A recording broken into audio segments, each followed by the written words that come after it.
Keeskoo fiilmii afaan Oromoo mata dureen isaa Keeskoo jedhu. Aadaa, duudhaa, seenaa, safuu Oromoo bashannansiisaa kan barsiisu. Saamsoon Mokonnin Lataadhaan qophaa'ee adoolessa 16 Birbirsa Gooroo galma gamoo Eeliyaanaa keessatti sa'aa 9 irraa eegalee adoolessa 17 ammoo galma giddugala aadaa Oromootti sa'aa 7 irraa eegalee ni eebbifama.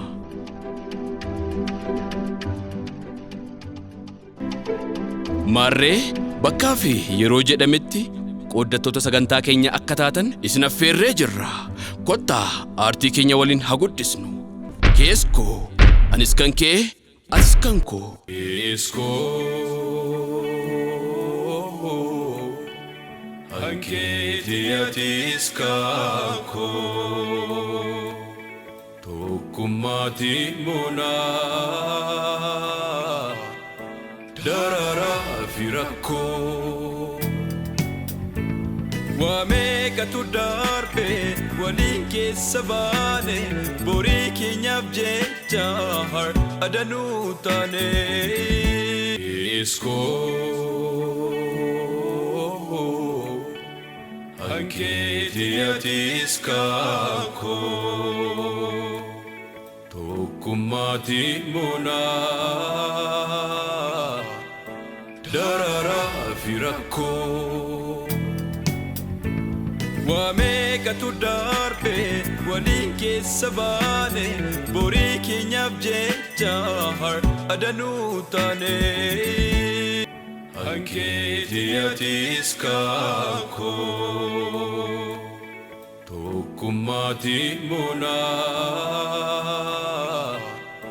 dararaa fi rakkoo. Wameekatu darbe waliin keessa baane borii keenyaaf jecha har'a danuu taane.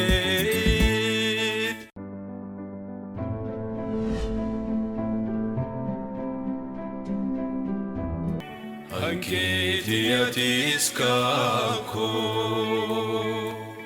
Tokkummaatii monaa dararaa fi rakkoo. Wameekatu darbe waliin keessa baane borii keenyaaf jecha har'a danuu taane.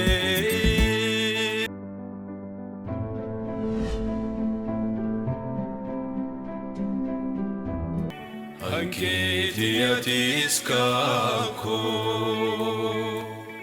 Tokkummaatii monaa dararaa fi rakkoo. Wameekatu darbe waliin keessa baane borii keenyaaf jecha har'a danuu taane. Hankeetii atis kan koo. Tokkummaatii monaa dararaa fi rakkoo. Artistoonni keenya, barreessitoonni keenya, daayirektaroonni keenya gatii guddaadha kan isaan itti baasan. Kan ammoo hubachuu danda'u qabna abbootiin qabeenyaa Oromoo akkasumas immoo beektotni Oromoo aartii Oromoo deeggaruun akka filannoo osoo hin taane akka dirqamaatti ta'e waan natti toludha. Maaliif bu'aa baay'ee keessa beekti kan inni hojjetamu jechuudha. Artistoonni keenyas riiskii kana fudhatanii aadaa, duudhaa fi safuu uummanni kun qabu mul'isuudhaaf waan isaan kutatanii ka'aniif kun waan guddaa, waan jajjabeeffamuu fi waan ajaa'ibsiifamuu qabudha jedhee nama. Tole Seenet, yeroo jalqabaati fiilmii irratti hirmaachuun kee taatummaadhaanii maaltu sitti dhaga'ame, maaltu ture achi keessa? Egaa fiilmii kana keessatti waggaa tokko guutuu irratti hojjechaa turre. Egaa bu'aa ba'iin garagaraas ni ture. Yeroo tokko kaansilis nu jalaa godhamaa ture. Isiiniin tokko nu jalaa badaa yookiin sagaleen of nu jalaa ta'a. Bu'aa ba'iin guddaa jirus egaa guyyaa irraa xumurree uummataaf dhiyeessinee jirra. Mee ati yeroo jalqabaatiif kan irratti hirmaatte taatummaan akkam nama rakkisa moo akkam? Taatummaan jedhu the main thing is like reading maalidha wanticha dubbisuudha, skriipticha dubbisuudha. Skriiptii dubbisnaan sirriitti irratti hojjennaan egaa akshiniin isaas namaa galaa waan teettus sirriitti waan siif galuuf omaan otoo hin dhiphatiin jechuun ni danda'ama. Omaan jedhu akka jalqabaatti omaan jedhu gaarii hojjedheera jedhee yaada. Leenjii fudhattanii turtanii? Eeyyeeni egaa otoo waraabbii kanatti hin galiin dura shaakalaa turre kaastoonni wal geenyeet egaa yeroo garaagaraa shaakalli gochaa turre. Mee fuulduratti oomee indastirii fiilmii Oromoo keessatti hirmaachuudhaaf qophaa'ummaan kee amma kana umrii jalqabaarra jirta maal? Eeyyeen kaa jalqaba irratti walaloo qofa irratti hirmaachaa ture, walaloodhuma keessatti hojjechaa ture.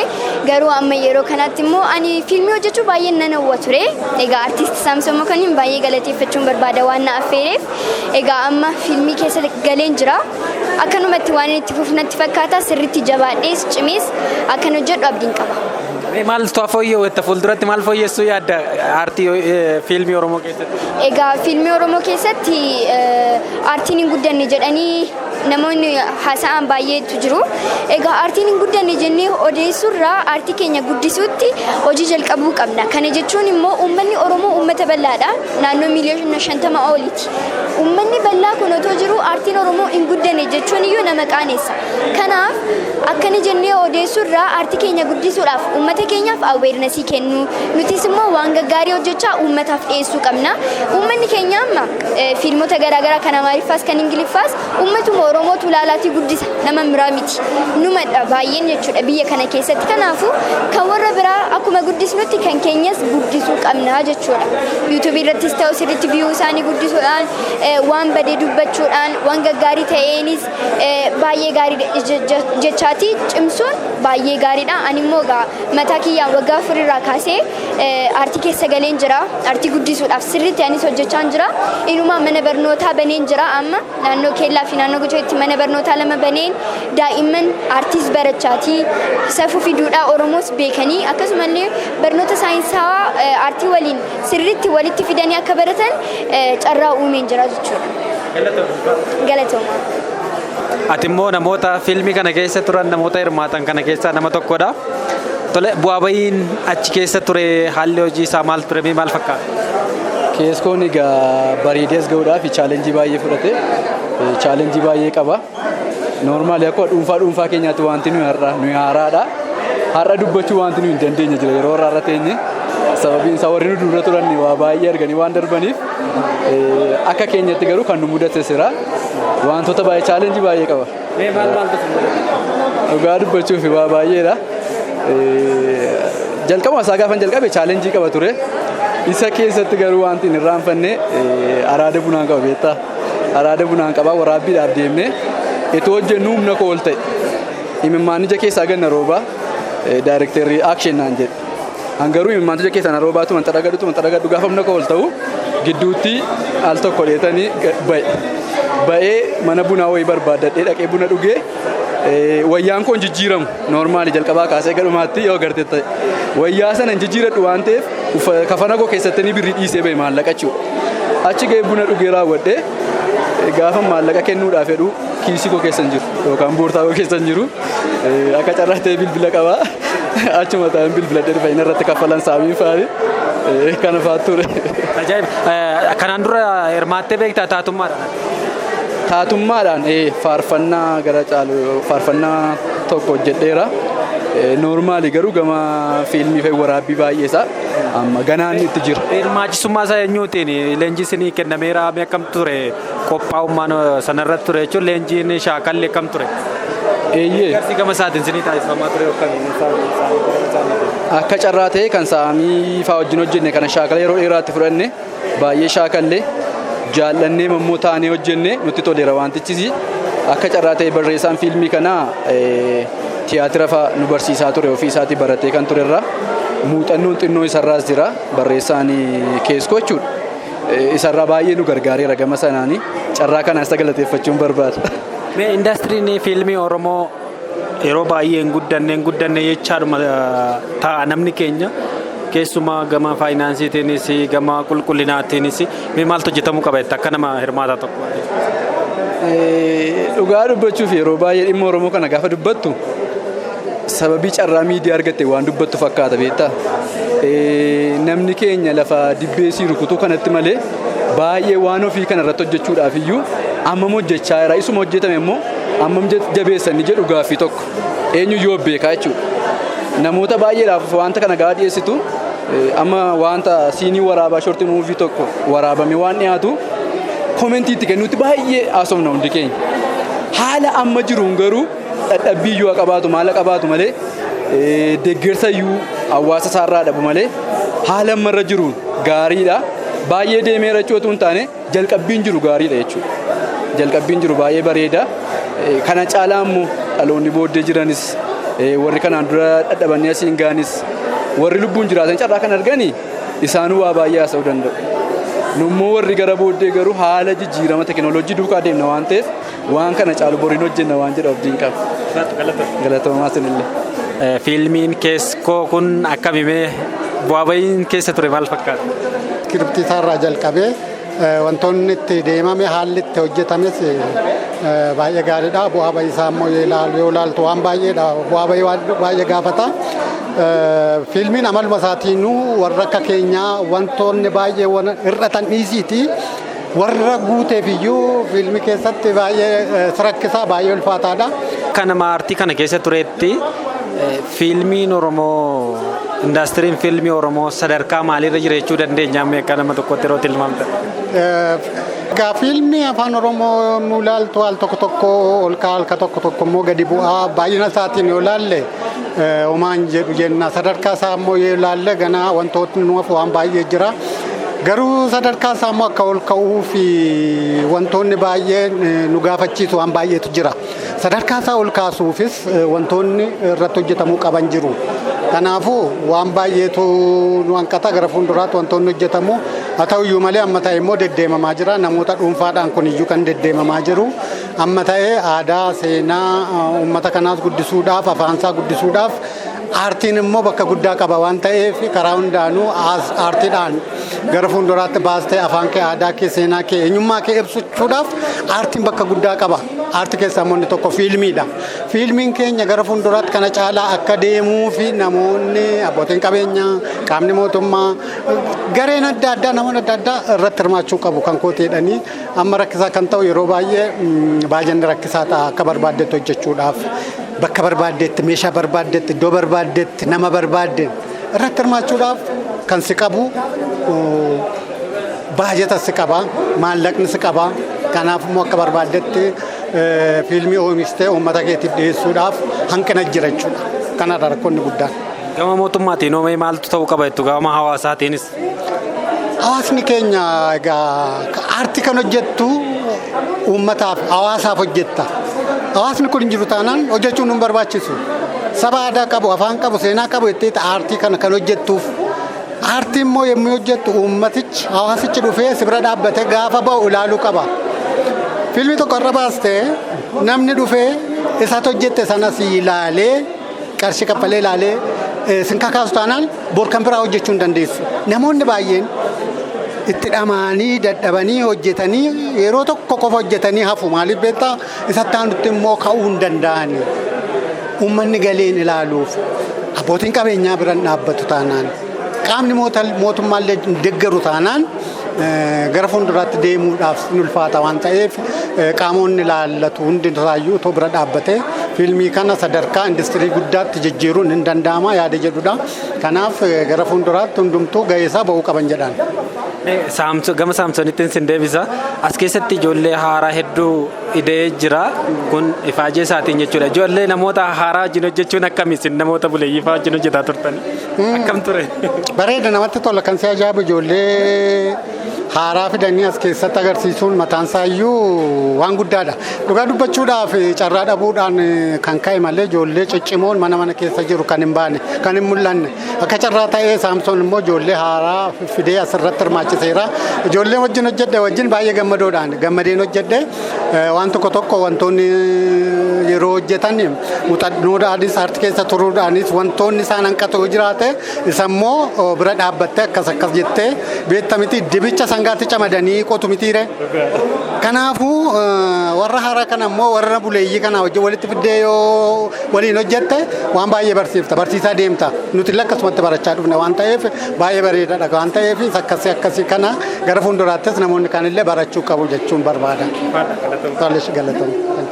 Dura amtuu yookiin immoo reebduu loltuudha kan hin ta'e hojjedhu amma yeroo jalqabaatiif natti fakkaata kan jaalalaa kaaraakterii jaalalaa haguuggadhee hojjedheera. Yeroo jijjiirtu akkamiin ulfaatu? Ni ulfaata garuu egaa daawwataadha kan murteessu malee ana miti. Hojjedheera moo hojjenne dandeettii isa qabamoo hin qabu kan jedhu kan murteessu egaa daawwataadha har'a. Fiilmii duraaniiti wal bira qabdee Roonaaldoo jechaadha. Asitti sittiin ulfaateera moo? Amma kana ulfaatinallee hin qabu garuu gaarii ture baay'ee. Maaliif sitti fakkaate jireenyi jaalala keessaa maal akka fakkaatu argine waan ta'eef baay'ee gaarii. Waabayna fiilmii kana keessa ture maal fakkaata? Keessumaayyuu namoota haaraa wajjiniinidha kan isin namoota haaraa baay'ee gara kana dhufee jira namoota haaraa wajjin hojjettanii maal fakkaata? Baay'ee gaarii ture. Ijoolleen warri wajjin hojjenne arkii 70-80 ijoollee haaraadha. Haa ta'uti garuu maatiin fiilmii kanaa akka haaraatti otoo hin ta'in akkuma waan ijoolleen humti warri haaraa akkuma waan fiilmii yookiin kanaan dura aartii keessa turaniitti akkasumatti akka maatii dhuguma akka maatiitti kan waliin taanee hojjenne ijoollee naamusa qabanii oma waan ulfaatu hin turre. Isa haaraa harkisuudhaaf wanti duubatti harkifanne hin jiru. Ijoollee ciccimoo wajjin hojjenne waan ta'eef jechuudha. Fiilmota kanaan dura hedduu irratti hirmaattee jirta. Kan duraan hojjetaa turte irraa mee fiilmii keessoo kana wanti adda taasisetu maal? Wanti adda isa taasisu qulqullinni isaa sadarkaa isaa kan eeggateedha. Inni akkuma jirutti ta'ee fiilmii koomeedii kaaraakterii koomeedii kan qabu kan kolfisiisaa barsiisudha. Kun adda isa kana.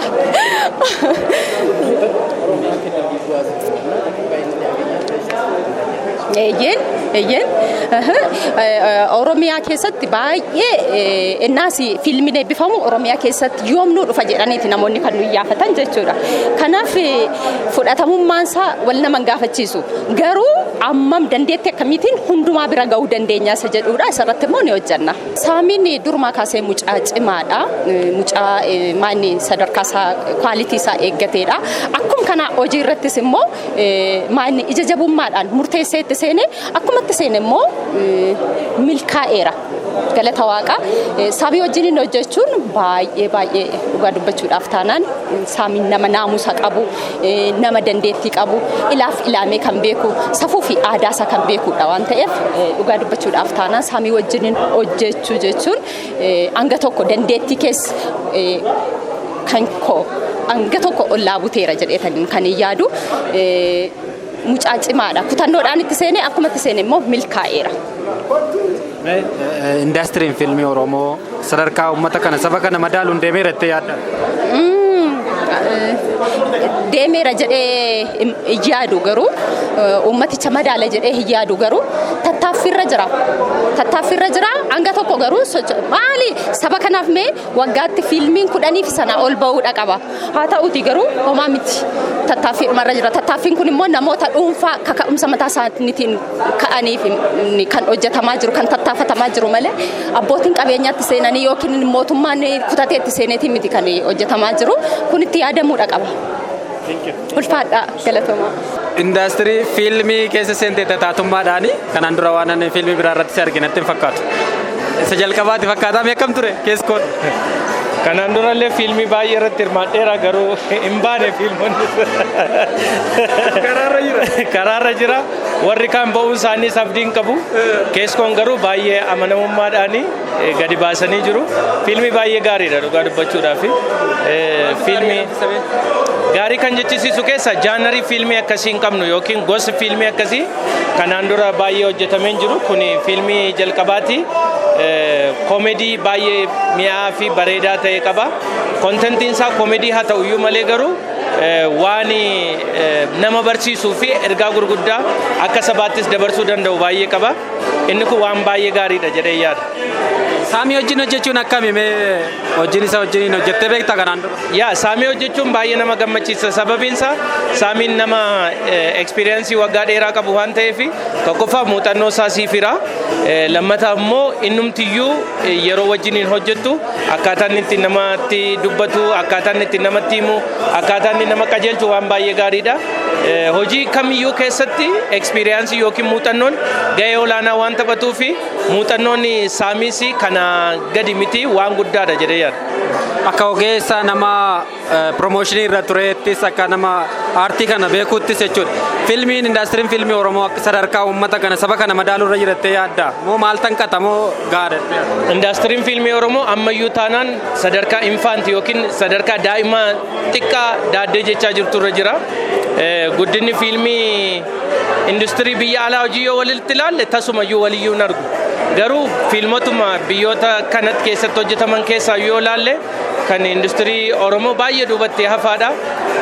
Kun immoo kan ta'uu danda'ee fi gargaarsa faayinaansii adda addaa dhabuudhaan, deeggarsa ogummaa gahaa dhabuudhaan, akkasumas immoo namoonni hojii kana keessatti hojjetan mataan isaanii ogummaa gahaa dhabuu isaanii irraa kan ka'e wanta akkasiin uumama jedhee yaada. Garuu amma as dhiyeenya kana wanni argaa jiru industiriin fiilmii Oromoo kun baay'ee sosochii gaarii keessa jira. Caalaa kana caalaa guddachuu danda'a jedhee yaala. Kana caalaa bareeduu danda'a. Kana caalaa immoo toluu danda'a. Kan toluu danda'u egaa in terms of story yookiin seenaa achi keessa jiru ta'uu danda'a. Gama qulqullina viidiyootiin ta'uu danda'a. Qulqullina sagaleetiin ta'uu danda'a. Bakki itti waraabamu mataan isaallee murteessaa. Yeroo baay'ee akka beektu baadiyyaatti maal waraabama. Gaariidha jiruuf jireenya uummata keenyaa agarsiisuun garuu immoo fiilmoliin magaalaa jireenya nama magaalaatis magaalummaas barsiisanii fi dhaadheessan jiraachuu danda'u irra jiraata jedhee yaada. Gaarii ta'a jedhee yaada kana fuulduratti. Fuulduratti gaafee maal kanarra caalaa deemuudhaaf ammas taanaan eenyurraa wanti guddaan eegamu? Ogeeyyiin akkasumas aartistoonnii fi uummatarraas waan garaagaraa eegamu. Ogeeyyiin fiilmii kana sadarkaa isaa ol kaasuudhaaf caalaa of barsiisuu qabu, kana caalaa barachuu qabu, kana caalaa ogummaa isaanii gabbisuu qabu, dandeettii barreeffama isaanii gabbifachuu qabu. Warri ogummaa kana keessa warri waraabu, warri taatee ta'ee hojjetu, warri adda addaa immoo ogummaa isaanii sirriitti guddifachuu qabu. Abbootiin qabeenyaa, mootummaan, namoonni waan kana gargaaruu danda'an dhaabbileen faayinaansii adda addaa immoo fiilmonni kun akka isaan gabaatti dhiyaataniif uummata bira akka ga'anii fi gargaarsa olaanaa taasisuun irra jiraata. Uummanni immoo hojiileen aartii fi ogbarruu kamuu yogguu bahu gaariidha gadheedha otoo hin jedhiin jalqaba irratti ilaalee gara fuulduraatti akka guddatuuf gara fuulduraatti akka jijjiirama fiduu danda'uuf sirriitti irratti hojjechuu danda'uu qaba jedhee yaada uummanni. Kunis gara fuulduraatti waan gaariidha jedhee naman. Gaaffii koo xumuraatiin waraabbii waggaa tokko keessatti mudannoon isin mudate dhuunfaatti isa tokko gareetti maali? Ani paartiin kiyya magaaluma keessatti waan ta'eef naannoo ofiisiitti waan ta'eef baay'ee gabaabaa ture paartiin kiyya. Garuu bu'aa bayii hedduu akka isaan mudate beeka. Bakka hedduutti waan waraaban irra deebi'anii akka waraaban beeka. Sagalee irra deebi'anii hojjechaa akka turan nan beeka. Moggaasarraa jalqabee waan adda addaa keessa rakkoo hamtuutu isaan mudatee ture. Bu'aa bayii hedduu darbanii dhufanii amma garuu galata Rabbii haa ta'u guyyaarraa eebbaaf gaheera waan guddaadha jedhee yaada. Maqaan koo Yerusaalem Dassaalem Meetiin jedhama. Kanan dhufe magaalaa Sulultaa Tiraayi. Fiilmii kana keessatti kaastii guddaan qaba. Maal taatee hojjette achi keessatti? Achi keessatti jaalallee saamiin ture. Chaalenjii baay'eetu ture. Garuu waa hundaafuu baay'ee gaariidha. Amma dhuma salaanuuf taanaa jirra. Nutti toleera. Kanaan dura fiilmii hojjettee beektaa? Diraamallee, fiilmillee, kilippillee waa baay'een hojjetee beeka. Ammas immoo gara fuulduraatti fufna. Aartii Oromoo hin ceesisna. Abdiin qaba. Galatooma. Keeskoo kaanirraa fiilmii kaanirraa maaltu adda godha kan kanaan dura hojjette? Keeskoo maaltu adda godha? Keeskoon akka warreen kaanitti goda keessatti miti kan hojjetame aartii isaa guddisuuf karaa magaalittii Finfinnee iddoo baay'ee magaala Finfinnee keessatti waraabame waan ta'eef haalli isaa koomeediidha waa'ee jaalalaati garuu keessattis immoo waa'ee barnoota qaba waan ta'eef keeskoon nama barsiisa itti baradhaadha ilaalaa galatooma. Saamiin akkam ture achi keessatti ga'eensa wajjin turtanii waggaa tokko jechuun waan salphaa miti amala isaa waan haala itti wajjin hojjetta akkam ture? Haalli hojii Saamiin nama abshaalaa nama baay'ee gaariidha. Chaalenjii nama danda'u. Chaalenjii baay'een waliin argeera. Nuti immoo warra jalqabaa waan taaneef nu guddisuuf harka nu qabeera. Saamis baay'ee galateeffannaa umuriin isaa nu haa dheeratu nu haa jiraatu jenneerra. Galatoo. Tolee galatoomi egaa fiilmii kana waggaa lamaan irraa jalqabne egaa gidduutti dhibeen koronaas ture waa'ee waraanaas ture bu'aa bayii hedduu keessa darbeera jalqabas gaafa kaanu takkas immoo uummata keenyas immoo kolfisuu nurra jira yeroo hundumaas boolsisuu hin qabnu. Seenaan isaas boolsisaa tanan boolsisaa baadiyyaas tanan baadiyyaa lama deemnee waraabuu qabna gati ta'ee fi itti yaadnee rabbii wajjin uummata keessa manattis hojii irrattis takka takka waa'ee jireenyattis waan isa boolsisu baay'ee takka jiruu fi takka takka immoo bohaarsaas immoo fuuldurri kee ifaadha akkasitti naafnu waan jedhu akka artistis immoo raaguu qabda waan fuuldura keenyaas gati ta'ee fi egaa fiilmii kana irratti wanta hedduutti dabarsineerraa taatota 50 irratti hirmaate parsantii 80 kan ta'an taatonni ijoollee haaraa fayyadamne maaliif Saamsoon nama cimaa kan jedhamu noonota haaraas fiduun qaba gatiin ta'eefidha. Fiilmii kana irratti egaa keessoo irratti daayireektararaas piroodiisararaas barreessaan immoo mucaa cimaadha Murteessaa Biraanuu jedhama. Walumaan hojjenne gatii ta'ee fi waggaa 2 caalatti hidhamaaneerra maallaqa hedduus itti baasneerra ijoollee haaraafis carraa banneerra waaqayyo wajjin immoo nu milkaa'eera inni yaadna. Fiilmii kana irratti egaa wanta haaraa baay'ee argitu yaada. Tokkoffaa qulqullina raasaa kaasee 4K waraabnee mana siniimaa akkasitti irree dhufnee maallaqa hedduutti baasne gara 100 caalaa baasne kiraayaa mana kanaaf jechuudha. Kana kan barbaadne maallaqa nurraa hafe miti. Uummanni keenyas giddugalli aadaan kan keenyadha. Iddoo akkasittis immoo manni keenya baruu qaba. Finfinneen kan keenya argine yeroo hundumaa giddugala aadaa walgees maalittis achis godhamu ta'u. Yoo har'a akkas jalqabne Oromoo siniimaata adda addaa keessa fiilmii keenyas galuu dadhabaa kan ta'ee fi ibsa laachuudhaan yeroo jalqabaadha. Fiilmii afaan Oromootti ibsas laanneerra miidiyaa yoo ilaaltes miidiyaa baay'ee irratti deemaa jira. Rabbi faa galatuutti dhamaaneerra ji'oota hedduu ala buleerra mana dhiisnee hoteela faa bulaa turre istiidiyoo bulaa turre rabbi faa galatu har'aan geenyeerra har'a immoo rabbi nu milkeessa. Keessumaa nama haaraa hirmaachisuun waan salphaa miti fiilmii akkasii keessatti namoota chaalenjiin achi keessa ture keessumaayyuu namoonni carraa akkasii argataan ture yeroo baay'ee namootuma baramaniin hojjetamaa ture kana gochuudhaaf mee hangam aarsaa si kafaltu? Dhugaa dubbachuuf ani akkamittiin akka dhufe beekaa as ga'uu qofa aarsaa baay'ee kaffaleera. Aarsaan keessa darbee immoo sana immoo ijoolleen haaraas akka darban hin barbaadu. Ijoollee haaraas gaafa calleennee karaatti waamnee miti. Ji'a 3 fi leenjii laannee fi kaaraaktarii nama tokkoof nama 3 dabal kaastii qabanii ture. Namni sun yoo nu amansiisee even nama hiriyaa koo baay'ee jaalladhu dhiiseera. Gatii kaaraaktarii sana naaf fiduu dideef jechuudha. Nama haaraa nama sana na amansiiseef kaaraaktarii sana laadhee fi ijoollee haaraa sanas riiskii fudhachuudha. Yoo si jalaa badees fiilmii keessa jalaa badaa. Yoo immoo gaarii ta'es sumatu faarsama gatee fi riiskii guddaa qaba garuu an keessi koo gammadara maaliif namni haaraa fiddee borborolee saamiitu carraa kan nan alaatee iddoo guddaa gaafa ga'anii anaafis gammachuu guddaa nan alaata. Yeroo hundumaa immoo nu hojjennu gatee fi jenereeshinii haaraa algatee baay'ee jenereeshinii 4tu jira jenereeshinii tasammaan jira jenereeshinii immoo dhalootni abaaboo jira dhaloonni immoo kan koo jira anattaan see immoo kan seenit jira. Walfaana afran isaanii ilaalaa jirta gatee kana booddees immoo ijoollee haaraafis carraa laannaa rabbi immoo nu milkeesseerra kana caalaa immoo diraamaa haaraas jalqabuuf yaadaa irra kanaan immoo naaf.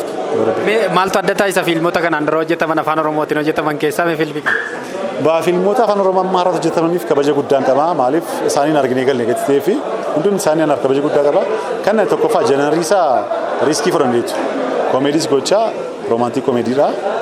Lammaffaa akkuma itti qulqullina isaarraa kaasee 4K waraabamne 4K kana immoo editii gochuuf PC baay'ee filata gatee fi inni mataan isaas dadhabbii guddaa irra ture. Waan hunduma sana keessa darbineetu kanarra geenye wanta adda isa godhu kan jedhe ijoollee haaraa hirmaachisuun wanta addaadha. Inni hirmaatu garuu parsantii baay'een immoo ijoollee haaraadha. Manoota akkasitti immoo fiilmii keenya bisuusis wanta haaraadha. Kana qofaas miti yoo rabbi milkeesse immoo biyya alaattis naannoo Oromiyaattis naannoo ofii yaada qaba. As qofaa miti sinimaa biyyaalessaa keessatti fiilmiin afaan Oromoo baay'ee yeroo ilaalamu argaa hin jirru yoo jiraatanis immoo mee fuulduraaf wantoota kana jijjiirree indaastirii kana cimsuudhaaf mee maaltu ta'u? Inni guddaan wanta kana cimsuuf fiilmiin keenya hin jiru jechuun afaaniif salphaadha garuu akkamittiin akka hojjetamu namni guyyaa tokko olee galaaf kilipiin tokko firee guyyaa meeqa akka fixu beeku. Kun fiilmii sa'aatii tokko sa'aatii 2 hojjechuuf immoo bu'aa bahii guddaa qaba. Kanaaf immoo abbootiin qabeenyaas mootummaanis namooti hundumtu geessaan yoo baani malee ni daawwatus guyyaa tokko daawwatee qofaa mana taa'uun qabu. Namaaf sheerii gochuu qaba. Fiilmoota akkasii aadaa godhachuu qabna. Fiilmii qofaan ogbarruun adda addaa gaafa barreeffamu muuziqaan gaafa bahu aadaa godhachuu qabna akkuma fiilmii afaan Oromoottis yoo akkas wal jajjabeessine malee borborolee aan har'a bu'aan qabu taanaan bu'aadis baasii kon deebisu taanaan boritti hin deebi'u. Ammas dirqama lammummaa keenya bahuuf hojjechaa irra malee maallaqaafis miti. Kanaaf hundumtu geessaa yoo ba'e aartiin keenya yeroo gabaabaatti muddatee abdii guddaa qaba. Guyyaa 2 eebbisiisnee qofaa taa'uun barbaannu. Maaliif fiilmii afaan Oromoon 8 irratti hirmaateera. 8 keessaa kan YouTube irratti ba'e tokko hin jiru. Ijoolleenis maaliif YouTube irratti fe'uufis nama sabskraayibarii hedduu qabutti gurguruu qabda yookiin immoo saawundis goonis eeggachuu qabda. Callumetti gadis taanaan YouTube'n si qaba. Kanaaf nuni har'a asitti eebbisiisnee Finfinnee keessatti walakkaa caalaa Oromoo jira. kan fiilmii nama biraas guddisaa jiru Oromoodha. Gaariidha guddisuu fiilmii. Kan isaas immoo dhufee guddisuu qaba gattee fi giddugalaa fi asitti daangeffamuu barbaadu. Tuurii gochuu barbaadu. Mana sinimaa fiilmii keessatti sabtaayitilii nu gaafachaa jiru. Sabtaayitilii hojjechaa jirra. Kaayyoon keenya seenaa Oromoo qofaan ta'e beekuu qabu. Namni biraas beekuu qaba gattee yaadnuu fi mana sinimaa sadan tokko wajjin haasaa irra ammas Finfinnee keessatti isa malee immoo Oromiyaa irratti naannofnee yoo nu milkaa'e immoo biyya alaas maaliif turuun goonu. Wanta hojii gaarii qabannee dhiyaanne irraa seenaa keenyas akka addunyaatti akka Afrikaatti uummata biratti geessuu barbaadna. Kanaaf kunis wanta haaraadha jechuudha. Kun alam sinimaa wajjin haasaa irraa yoo rabbeedhe garuu sabtaayitilii nu gaafatan sabtaayitilii afaan Ingiliffaa yookiin Amaariffaadhaan gochuu qabdu nu jedhaniiru. Amma sassareessuutti garuu Oromiyaa irratti naannofna. Iddoo hundumaa irratti hin teenyu. Har'a eebbisiisni jechuun godina Oromiyaa hundumaa irratti naannofne fiilmii keenya eebbisiisna baadiyyaan ta'e eessas deemnu piroojektara qabannee deemna. Maaliif kaayyoon keenya fiilmiin afaan Oromoo jiraas jedhu uummataaf ibsuu barbaadna. Waan danda'aniin nu cina dhaabbatanii dhaabbatni dhuunfaanis karaa mootummaadhaanis tokko magaalonni tokkos waan danda'aniin nu cina dhaabbatanii isaaniifis kabaja guddaan qaba. Maaliif waan danda'aniin nu bira dhaabbatanii kunis immoo jijjiirama tokkodha. Garuu akka barbaadutti immoo wanta qubsaa miti. Asirratti baanarra gatii baay'ateef namni kun numtu sponsora godhee miti. Takka kireeditii namaas immoo gashuuf amafis hin gashita sponsora irratti. Booriifis immoo karaa keenya jeffeechuuf malee kun numtu maallaqa kaffalee miti. Warra asirratti nu gargaaran immoo hedduun jiru as keessatti. Isaaniifis immoo galata guddaa qabna. Gara fuulduraatti fiilmiin afaan Oromoo sinimaa akka yaabbatuu fi maaltu ta'uu qaba jettee akka ogeessa inni yaada bareedaadha. Maaliif ituu sinimaa mataa keenya qaban har'a galma kanatti 100 hin baastu. Giddugala aadaa kan keenya gaariidha garuu giddugala aadaa qofaan tokko yoo ta'e akka aadaa fi baay'ina uummata keenyaaf gaarii miti. Mana sinimaan baay'achuu qaba gatii ta'ee fi mana sinimaan hedduutu baay'ee ta'e akka mootummaatti tokkoffaa aadaa isaa beeksifata seenaa isaafis gaariidha. Waan hedduufis mana sinimaan baay'ee sinimaa qofaan kan tagarsu konsertii adda addaaf kireessuu dandeessa galma adda addaaf kireessuu qabda gatii fi akkuma biizinasiitti tuma abbootiin qabeenyaas mootummaan sitti yaade fiilmii keenyaafis guddina ta'a jechuudha.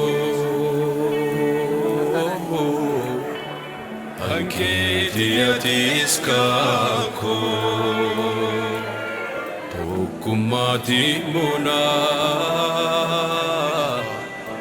Darara firako Wameka tu darbe Walinke sabane Bori kenyab jechahar Adanu tane Anke diatis kako Kumati muna Darara firako Wameka tu darbe Wadike sabane Buriki nyamje Upasafi Director Filmi Kanatan Te Samson Makonnen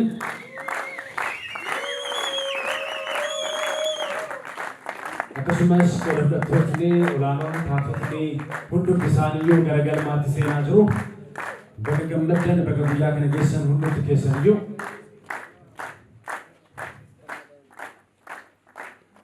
Baga gammaddanii baga eebbaaf geessanii hamileenaaf kennaafi. Kan fiilmii hojjechuun salphaa miti bu'aa bahii hedduu baay'ee keessa darbeeti kan inni ilaalchaaf dhiyaatu. Daqiiqaa 80 yookaan daqiiqaa 90 ilaalla jechuun daqiiqaa 90 keessatti hojjetame jechuu miti. Bu'aa bahii hedduu keessa ba'aniiti kan isaan as ga'an. Ammas irra deebi'uudhaan tuutni guutuun baga gammaddanii baga eebbaaf geessanii hamileenaaf kennaafi. Eebba dura haasa'uun nuun eeyyamamu ture. Abbootiin gadaa ifa manaa godha. Abbootiin nu gidduu jiru abbootiin eebbaa. Isaan sagantaa keenya eebbaan nuuf saaqu. Hamilee guddaadhaan as maddaani. Anggafa ture eebbisuun irra hin ulfaata garuu ifa manaa godhaati. Waa'inni nagaan olle nagaan nu haa bulchu. Biyya keenya biyya nagaan nu haa godhu. Tokkummaan ulfaa kennu. Egaa jarri kun fiilmii kana baay'eetti rakkatanii warratanii aarraa singaanii kanaaf waaqayyo isaan irraa milkeessu. Kanaan beekni waaqayyo ta'aa guutu. Of galchaa. Waaqayyo nagaan nu bulchu nagaan nu haa oolchu. Amaammaataa nurraa qabu. Tolaa nutti haa qabu.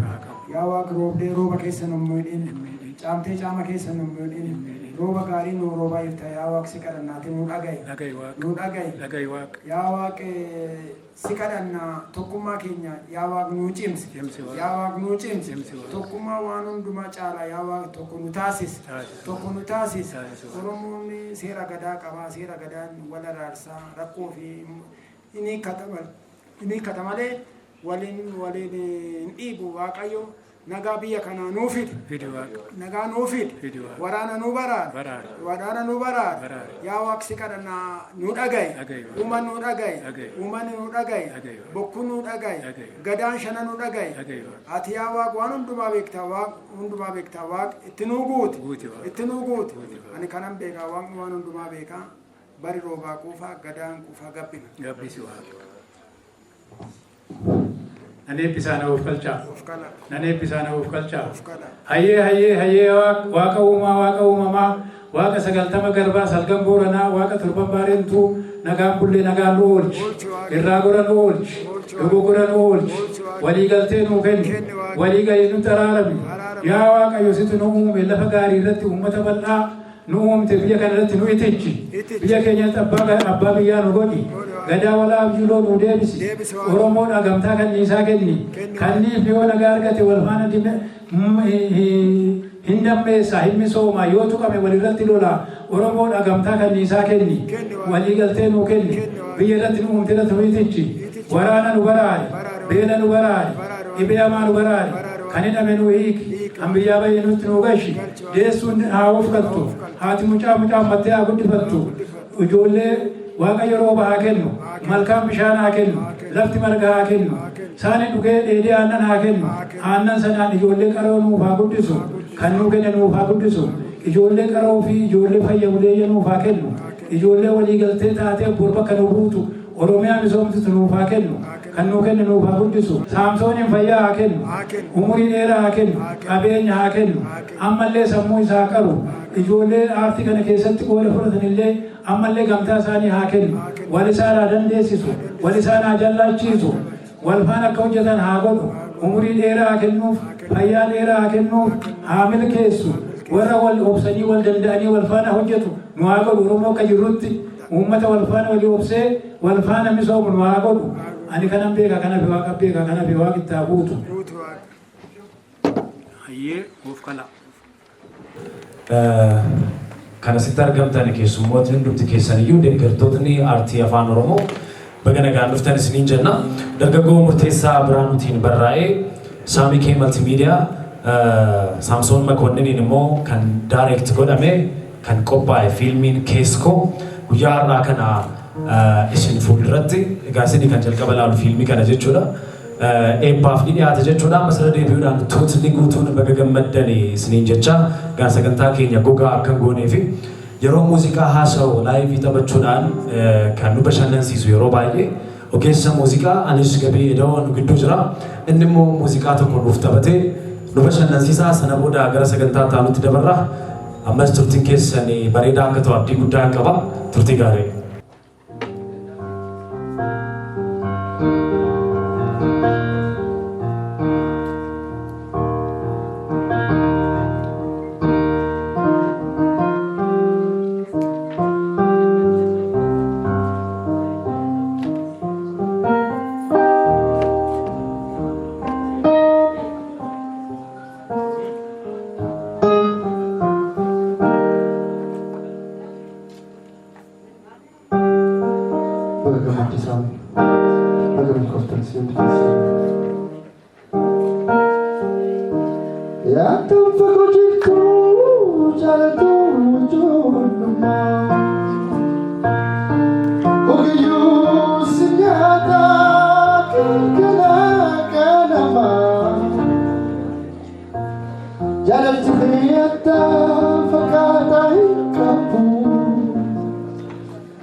halkaniif guyyaa si obsuun dadhabe maalumaan na ooyaa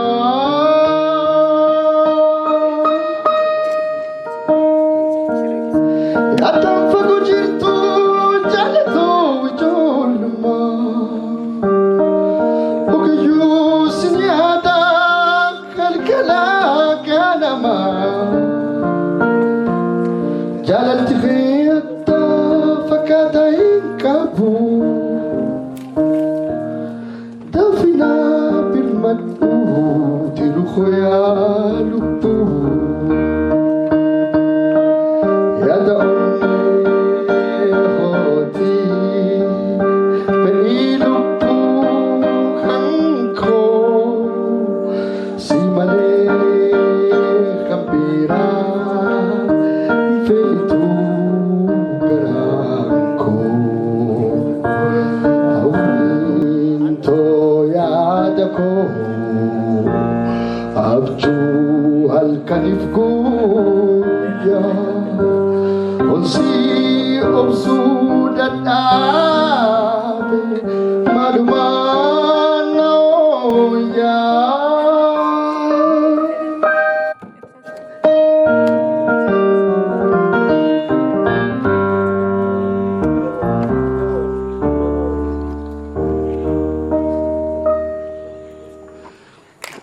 Thank you guys. Thank you. Aartii Oromoo kabajanii Saamsooniin kabajanii asitti argamuun keessanuu waan guddaadha. Osoo ofii keessaniif hamileen haalattanii garuu hin jiru. Egaan waa'ee fiilmii Keeskoo haasa'uu keenyarra daawwachuu keenya wayya natti fakkaata.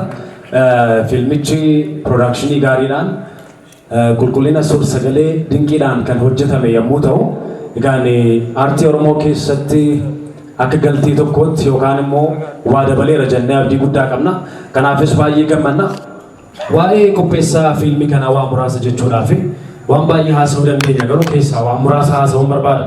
Saamsoon Makonnin fiilmiiwwanii fi diraamaawwan adda addaa akkasumas immoo beeksisawwan adda addaa irratti bifa isaa beekna. Sagalee isaas ni dhageenya. Muraasa waa'ee Saamsoon maal hojjete isa jedhu kaasuudhaaf waan muraasan kaasuu yaalannis fiilmii afaan Oromoo Saamaloo, Waadaa, Hadhaa, Haqadabe, Abbeentaa, Maatiiwwan, Leelloo, Madaa hin qorre amma kana hundumarratti hojjeteera. Akkasumas immoo diraamaa afaan Oromoo walitti fufiinsaan televizyiinii irratti darbaa turan keessaa Amaasiloo, Safuu, Ilkee, Jungoo fiilmii diraamaawwan jedhu irratti qooda fudhataa taatee hojjeteera. Kana qofa miti afaan Oromoodhaan qofa osoo hin taane afaan Amaariffaatiinis immoo fiilmiif diraamaawwan hedduu hojjeteera. Sana keessaatii fiilmii afaan Amaariffaa keessaa Ambaasaaddaru, Hewaan Indawaasaa, የሐምሌ ሙሽራ፣ ያልተኖረ ልጅነት፣ ዘካራ፣ ላገባኖ ፊ akkasumas immoo fiilmiiwwan gara biroo irratti hojjeteera. Fiilmii qofa miti diraamaa afaan Amaariffaatiin televizyiinii irratti walitti fufiinsaan darbaa turan keessaa ሰው ለሰው diraamaa hundi keenya beeknu ቤቶች ዘመን የኛ akkasumas ችሎት kan jedhu irratti qooda fudhataa ta'ee hirmaataa tureera. Mihamlee keessannaa kennaa ture. Amma immoo taatee ta'ee hojjechuu qofa osoo hin taane tarkaanfii gara biraadhaan fiilmii afaan Oromoo Keeskoo jedhu daayirektaraa fi qopheessaa ta'uudhaan immoo nuuf fidee dhufeera. Saamii anaa dhufu ittiin jenna. Egaan fiilmiin kun bu'aa bahii hedduu baay'ee keessa darbeeti kan inni addana gahe beenna. Artistootni baay'een as keessa jirtu, barreessitootni, daayirektaroonni, qopheessitootni fiilmii afaan Oromoo baay'een as keessa jirtu. Bu'aa bahii hedduu keessa darbameeti fiilmii kan inni addana gahu. Egaan fiilmiin kun akkamittiin as hojjetame akkasumas immoo ergaa baga nagaan dhuftanii isiniinis akka naan jedhuufi itti gaafatamaa dhaabbataa Saamii Multimedia akkasumas immoo daayirektara fiilmii kanaa kan ta'e kana qofa osoo hin taane piroodiisara fiilmii kanaa artiist Saamsoon Makonniniin gara waltajjiitti naaf waama. Hamilee guddaa naasi madhaanii ergaa baga nagaan dhuftanii nuuf dabarsu.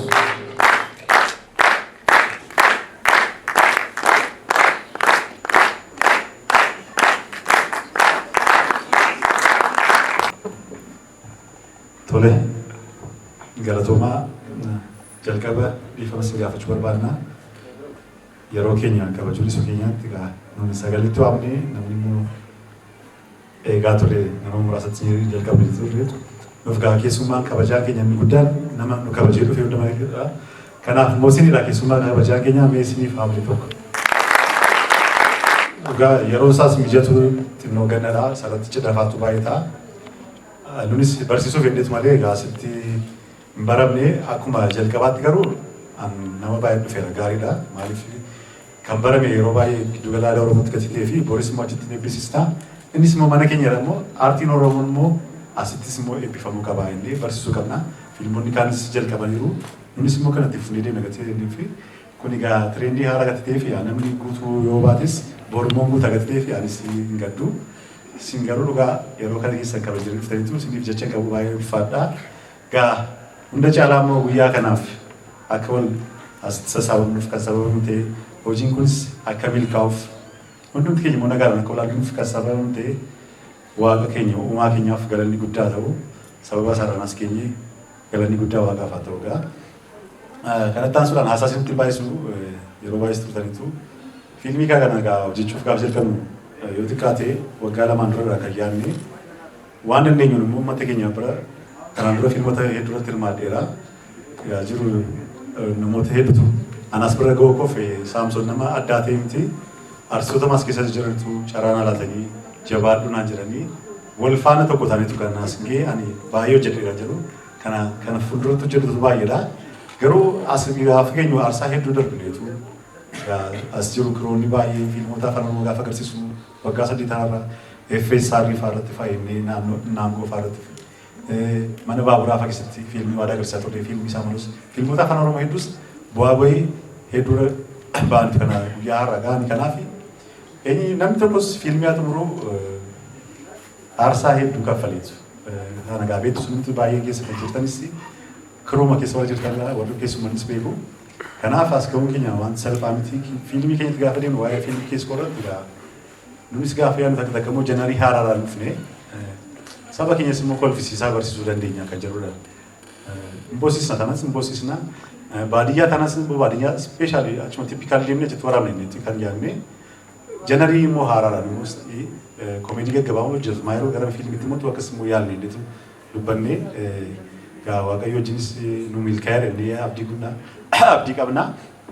Gaa haasaa isinitti hin baay'isu gaa artistiin gaafa hojjetu malee gaafa soo haasaa hin danda'u gati ta'ee fi wanti kun akka milkaa'uuf namoota hedduutu irratti hirmaatee fakkeenyaaf taatota asirratti jiran hunduma isaaniif taatota haaraas warra bulayyiis hundumti isaaniif anaaf dhugaa isiniin jedha akka maatiitti shaakalarraa kaasnee amma dhumata amma eebbifamutti maal si gargaaru maalii si cina jennu maaltu hafee jedhanii akkuma aktuaalii fiilmii kana Saamsoon gatii piroodisii godheef yookiin gatii daayirektii godheef kan Saamsoon qofa miti kan uummata Oromoo hundumaati.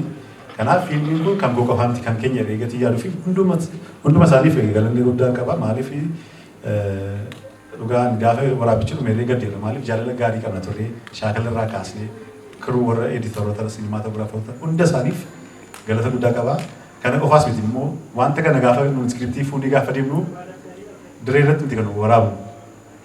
Manoota hedduu deemneetu kan waraabu. Gaafa deemnee waraabbiif mana akkasii barbaanna. Gaafa immoo maali kun mana keessanidha. Nu gaafachuun hin barbaachisu jedhan. Fakkeenyaaf gaashuu hordofaa yookiin gaashuu dhugaa jecha qabu. Maaliif mana maatii isaa sadiidha kan nu laatee hoteela isaa wanta barbaadu maatii isaa irree guyyaa lama haala teessisne yeroo koronaa sanatti riskii fudhatee aartiin kun kan koodhaa.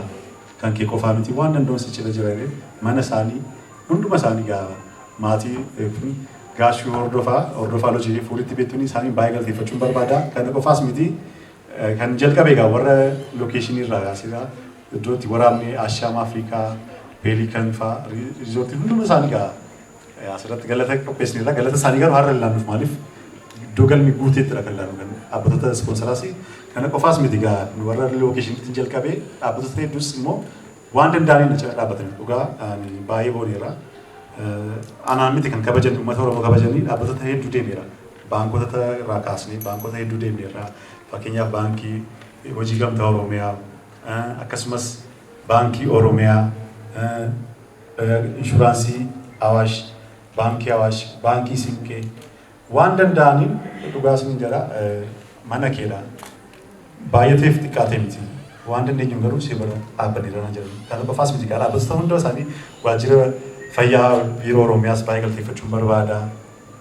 TFG yookiin obbo Tokkummaa fi isaanis waan danda'aniin cina dhaabbataniiru. Namoota hunduma isaanii waraqaa gatii qopheessinee fi kabajaan laannaa fi hunda isaanii dubbanne haasaas dheeressuu barbaada. Uummata Oromoof immoo jecha qabu. Fiilmii kana akka aadaatti jalqabne irraa har'a qofaa eebbifamee ta'u fiilmiin kun Oromiyaa maratti naannaa iddoo deemnutti akkuma aadaatti qabannee fiilmii qofaa kan ta'e ogbarruus adda addaas ta'uu danda'a, sirbas ta'uu danda'a. Aartii Oromoon kanuma keenya gatti ta'eef wal jajjabeessinee yooma sirriitti haamilee walii taane malee har'a hojjennee bornanni tumsa nuun ta'u taanaan haamilee nuun ta'u taanaan deebinee dhuftu. Kanaaf aartistoota Oromoo jalqabaa kaasanii amma har'atti Saamiin callee deemti kan dhufe tuuta dhangaati kaasee isaaniin ilaalaan dhufe isaaniifis kabaja guddaa qaba artistoota tuuta dhangaa hunda isaaniif maaliif isaaniin ilaalaa dhufne nunis kanaaf ani haasaas hin baay'isu isin dheeressaa jira. Hojiin kun immoo akka milkaa'uuf yeroo hundumaa kan cina taa'aa ture tokko barreessaa fiilmii kanaa Murteessaa Biraanuu baay'ee jalqabaa kaasee gargaaraa daayirektara teessina wajjin dhamaa ture koree ta'anii kan sagantaan kun akka milkaa'uuf ijoollee hedduu sirmaatee yaadaanis gammadaa walanaafaa hunduma isaanii waaqoo biqila maqaa keessan dagnatti argamaa jirtu kanaaf naasaa hunda keessaniif galoofaa waan danda'aniin na wajjin turaniiru. Inni guddaan maallaqamti maaliin si gargaaru Dr. Naafiyaad poostii gochuudhaan hundumti isaanii kan koodha jedhanii jalqabaa kaasanii na wajjin dhamaa turanii isinis hin galateeffadhu maaliif kan keessanidha.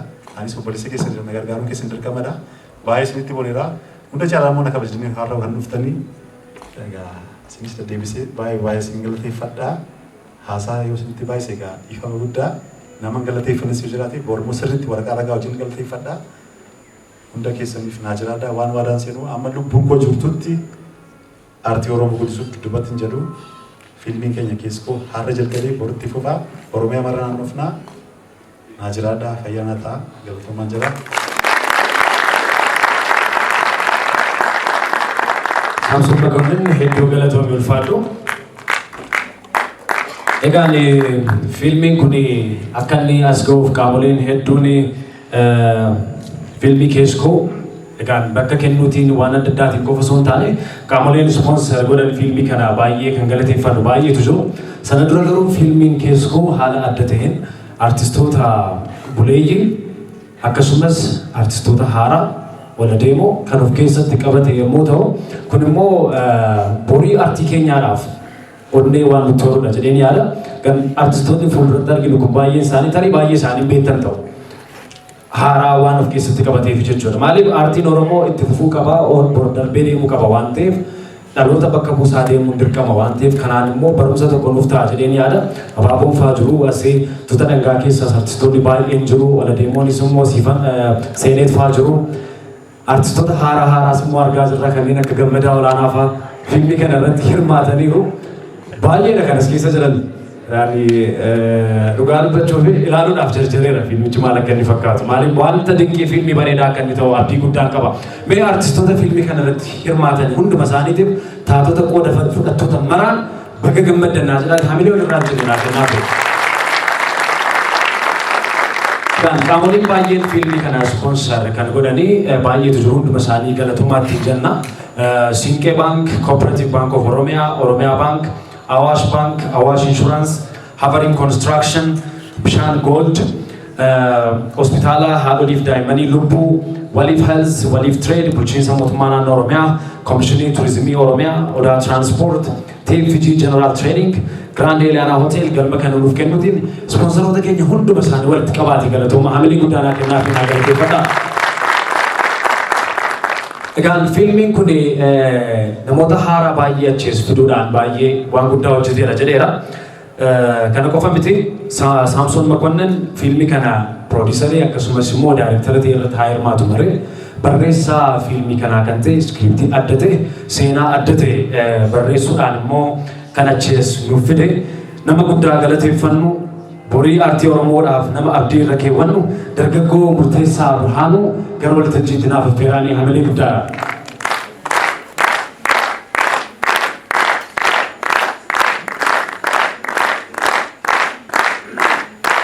barreessaa fi gargaaraa daayirektaraa fiilmii keessootii murteessaa.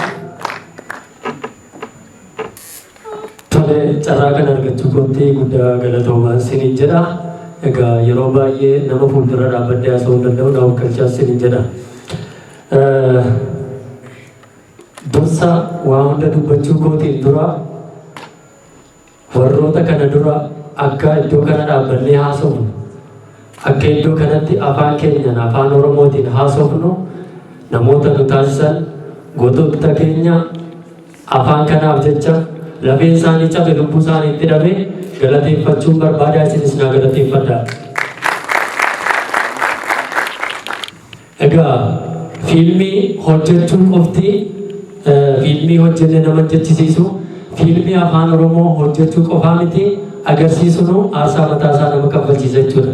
Egaa afaaniin qofaa maaliidhaaf Finfinneen kan keenya jenna Finfinnee keessatti maaliidhaaf afaan Oromoo hin dubbatamu maaliidhaaf immoo fiilmiin afaan Oromoo Finfinnee keessatti hin waraabamu maaliif warqeedhaan hin waraabamu jenneetu Saamson waliin sirriitti irratti haasofne waan qabnu hunda fayyadamne dandeettii qabnu hunda fayyadamne fiilmii kana hojjennee asiin geenye jechuudha. Walumaa galatti fiilmiin kun barreessuudhaaf waggaa tokkoo fi ji'a 2 fudhateera.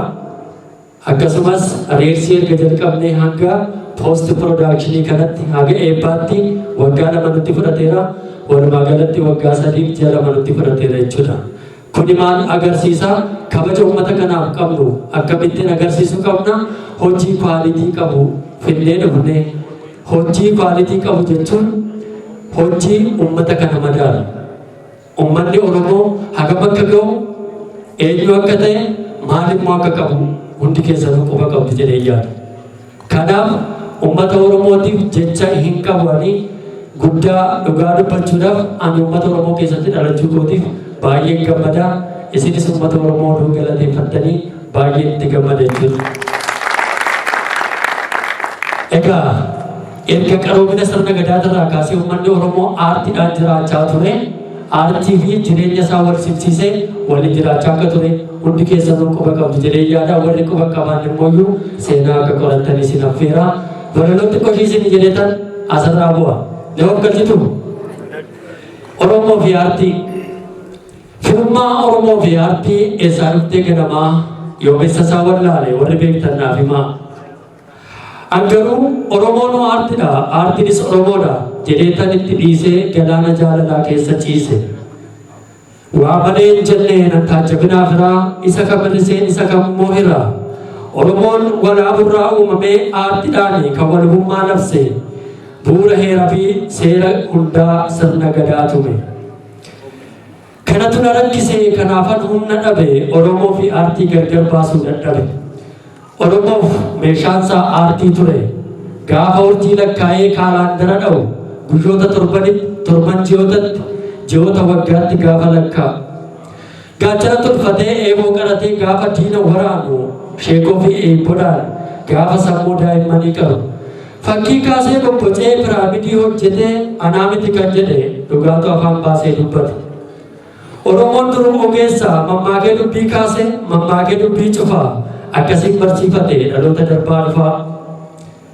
Ittiin geeraree goota faarse lubnatti onnee hore gaafa gadaadhaan bulu biyya isaa eegaa ture. Gaafa safuun hin cabne gaafa sangaan hin dhalle akkasiin of kabachiisaa ture gaafa alagaan qe'ee hin dhaalle. Bara jiruun fokkisoo kan miilli mataa hooqee bara gadaattuun taate abbaa qe'ee bara waaroo salphinaa gidiraan isaa game xiiqoo fayyadamee dhalootaaf waa dhaabe. Bara yakkamaa muudamee qulqulluun yakkamu bara ijji dhiiga boo'ee bara seenan hatamu bara jaalalleewwan wal wallaalee firri alagoomu bara shirri beekamee mijuun darbatamu bara biyyi gurguramee eelaan ol kaa'amu bara sabni gurguramee alagaan sooramu bara dureessi wayyaa erbu seexanni heerumtee egeraan cidha sirbu bara leencii baqatee harreen iddoo qabattu bara hoolaan qotatee jaldeessi immoo aramatu bara qawwee ergisaan alagaan itti duule gaafa safuun cabe fardi harree wajjin guule. Bara gaarri shiraa tuulamee aduun haqaa dhokatte bara garbittiin dinqaa baatee haati siinqee immoo baqatte. Bara dubbachuu dadhabee afaan isaa qabame Oromoon hammeenyaa ragaa gidiraa isaa isarra ga'e afoolan waliif dhaame. Bara dhaalli gonfoo sirna gadaa isaa cabse Oromoon aartiidhaan dhaloota dhammate. Oromoon aartiidhaan aartiif Oromoodha. Aartiinis Oromoodha, Oromoonis aartiidha. Kanaafan jedhe yaa tiru osoo aartiin hin jiraanne har'a Oromoon hin jiru. Osoo aartiin hin jiraanne har'a Oromoon hin jiru. Aartiin keenya tolaan as hin geenye hayyuutu ala bulee nuuf mana ijaare meeqatu biyyaa ba'ee meeqatu mankaraare. Aartiin keenya mattaa'aa nu gaafate Ismaayyoo Musaa eebbisaa fi daadhii galaan nurraa nyaate. Filee qaroo soorate mallattoo Oromummaa hacee nurraa fudhate. Silas keenya hin tolu hunda kaasuun maal godha? Dhiiga fi lafee isaati aartiin Oromoodha. Osoo akkasin taanee Oromoon yoona hin ga'u akka nuti ol hin jenne mataa keessa nu dha'u. Silas sammuun duwwaan mana seexanaati waan hin jirreen nu arrabsu baaf gala keenya hordofu akka kurumbeetti nu adamsu. Aartii Oromoon riqicha dhiiga fi lafeen kan ijaarame isaan bahee mul'ate seenaan awwaalame. Waa'ee aartii Oromoo kamimeen kam dhiisa qilleensa dachii haguuge lafa hin buutu lafa irra buute ulee hayyuun furguuge. Barsiisaa seenaa kaleessaa kanarraaf rakkoo furu riqicha dhalootaa akeektuu ta'ii boruu. Kanaaf aartii irratti duune waa malee miti nama koo har'as meenii ilaalla waan fudhee dhufe keessoo. Artistiin ni kufa aartiin itti fufa jedheen xumura walaloo koo galatoomaa guddaan isin jaalladha. Horaanaa bulaa isin jedha. Walaloo kana kan barreesse hiriyaa kiyya katabaa Fayyee jedhama. Achumaan isarree galateeffadhaadha. Ijoollee haaraa dhufan haala jabeessuun isin jira. Asumaan wanni dhaabee asirraa bu'uu barbaadu. Warri ogeessonni fiilmii kana keessa jirtan, ogeessonni aartii kana keessa jirtan jaalala keessan walii cimsaadha. Fiilmiin hojii gareeti. Fiilmiin hojii garee bakka ta'etti immoo wal qoqqoodanii ebaluu anatu caalaa irratti yoo hojjechuu baattan baay'ee gaariidha. Sababni isaa immoo wanti isin hojjettan afaan Oromooti. Wanti afaan Oromootiin hojjetu immoo waan saba kanaati. Wanti saba kanaa immoo booddee isin gaafata waan ta'eef walii galtanii jaalala aartii keenya yoo guddistan baay'ee gaarii ta'a. Ummata jabaa kanaa gabaabinni isin jira. Faramulaa. Giddugala aadaatti kennina jedhameeti malee dagatamee miti bakka bu'ooti dhaabbataa akkasumas immoo qaamoleen dhuunfaas gidduutti galateeffamuun isiniif malu as gidduu jirtanii boor bifa ho'aa ta'een akka kanatti miti kana caalaa bifa ho'aa ta'een kennuu qaba jechuudhaan yaadatu dhufe malee isin galateeffachuu dagannee miti isin galateeffachuus dhiisnee miti garuu isin immoo keessummoonni keenya qaamolee kana hamilee guddaadhaan galateeffadhaani. Saamii keematti miidiyaatiin kan qophaa'e fiilmiin kun Saamsoon Makonniniin daayireekti kan ta'e fiilmiin Keeskoo amma daawwannaadhaaf dhiyaachuuf jedha. Ani milkeessaa Taakkalee waltajjii kana gaggeessuutiin isin wajjiniin ture. Boor bifa ho'aa ta'eetiin immoo giddugala aadaa Oromootti ni eebbifama. Gama miidiyaa hawaasaatiin beeksisa adda addaa kan beeksisa kana sheerii gochuuf poost gochuun dagatina namoota baay'ee biraan akka ga'uuf jechuudha. Ulfaadhaa galatoomaa turtii gaarii fiilmii Keeskoo wajjiniin.